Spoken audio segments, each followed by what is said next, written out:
When you are transitioning between having a grass yard and a native or food forest yard, you're going to need to do a couple things. You're going to have to figure out how you're going to remove or cover up your yard, and you're going to have to choose what you're going to cover it with. So you don't just want to leave bare soil. One of the most eco-friendly recommendations is to use mulch, and there are some choices when it comes to mulch. So I just want to go over some of your options. First of all, you could get a chip drop or use recycled mulch from a local city or tree service. So there's a couple different types of these. You could either get fresh mulch from a tree service that they deliver. They cut down a tree. They cut down a tree and chip it. They turn it into mulch and then drive it directly to your house and they dump it. You could also get recycled mulch, which may come from your local city or county, and that would usually be mulch that has reached a certain temperature to sterilize any weed seeds or diseases or anything like that. So pros and cons here. It's local and sustainable. A reputable tree service will not deliver invasive plants through chip drop, and supposedly if they did get into the recycled mulch that you might get through your local city, those seeds would be sterilized. Am I certain they would be sterilized in the recycled mulch? No. I personally prefer to use fresh mulch from a local tree service, and I usually call them up myself and say, hey, when you're in my neighborhood, could you please drop off some mulch to me? And tree services want to do this because it is saving them money. They have to pay to dispose of it. So the cons to doing that is you may get a lot. You don't get to decide how much you want from the chip drop or the local tree service. They will just bring you whatever they have in their truck, which may be a full load of 10 cubic yards or so. It could be quite a lot, such as you see there in that picture, just this delivery mountain of mulch. So if you need a lot, that's a great option. If you don't need a lot, that's a little overwhelming. It doesn't come in plastic bags or anything, so you'll need to probably shovel or pitchfork it into a wheelbarrow, move it where you want to go. If you live in a neighborhood that has a homeowners association, they may really frown on this. They may say, oh no, you can't have mulch dropped in your front yard. So if you have a backyard or a side yard where this could be delivered to, great. So that's just something to consider. Another option is pine bark nuggets. These are big pieces of pine bark chunks, maybe about the size of the palm of your hand, and they are sustainably harvested and they do take a long time to break down. However, they are really light and they float. So don't put these near a road or a walkway or downspouts because you will be really disappointed that your mulch just floats away. And unfortunately, it does come in plastic bags. If you get it from like a Lowe's or Home Depot, you can have it delivered by like a big pallet full or something. You can also call a local landscaping company and see if they will, if they have any available in bulk to deliver, and then you can get it dropped off, maybe not in plastic bags, but in a quantity that you can use.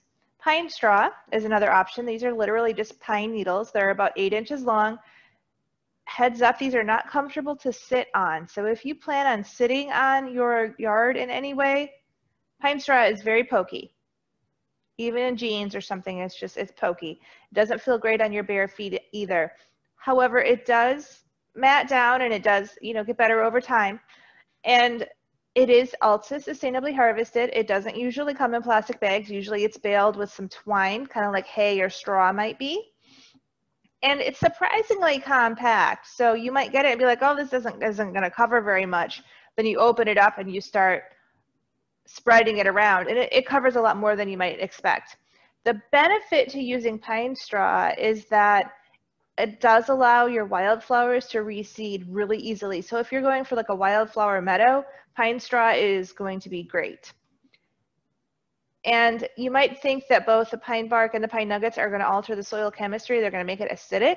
And it's not super likely because they do both break down fairly slowly. Another great option for mulch is Melaleuca mulch. It's sold under the brand name Flora Mulch. This is sustainably harvested. It comes from the invasive Melaleuca tree. So they're removing this invasive tree from the Everglades, chipping it up and giving it to you as mulch. It smells really good.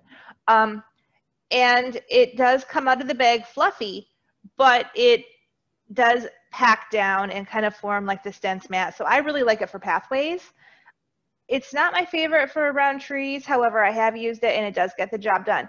It is probably the most expensive option up here on the list. And I have not seen this sold in bulk anywhere. I have only seen this sold in plastic bags. Maybe it is sold somewhere in bulk. So maybe you could call around and find out. It does not allow your wildflowers to reseed easily though, because as I said, it does kind of form this dense mat that discourages anything from growing in there. Good for weed suppression, not great for wildflower reseeding. And eucalyptus is okay too. I just didn't have room on the slide for another picture. It is similar in color to the Flora mulch, and it is just a little bit lighter, and the pieces are a little bit bigger.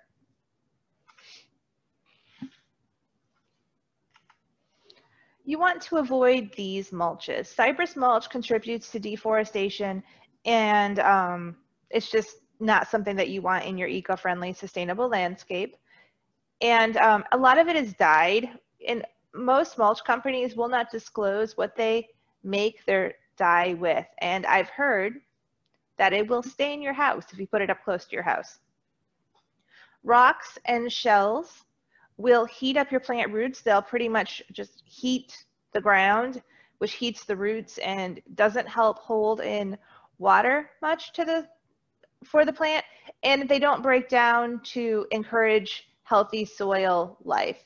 So there's not really any benefit to using rocks or shells as mulch. Now, could you put these in pathways or in areas where you don't want plants? Absolutely. I have a big shell mulched area in my backyard where I have a table. It's not comfortable on your bare feet, but it does discourage things from growing in it, and it does look nice as long as I keep it clean. They do blow away though if you use like a leaf blower. And if you're trying to put them around plants, it can actually change the soil composition, the soil pH level, and put some extra nutrients in the ground to cause some plants to be very unhappy. So as far as putting this in my yard, I use rocks and shells very sparingly and not around my plants. Hay and straw, especially hay. Hay is going to contain some weed seeds, and it's likely to contain some persistent herbicides. It's sprayed with these chemicals to prevent weeds from growing in the hay fields. Unfortunately, those herbicides, those chemicals, will last through the hay drying process, and if you're using manure in your gardens at all, it will last through the animal digestive process, and it will last through the composting process as well, and then go on for years to kill your plants. So I avoid hay in the garden unless you know exactly where it came from, and then still it may have some weed seeds in it.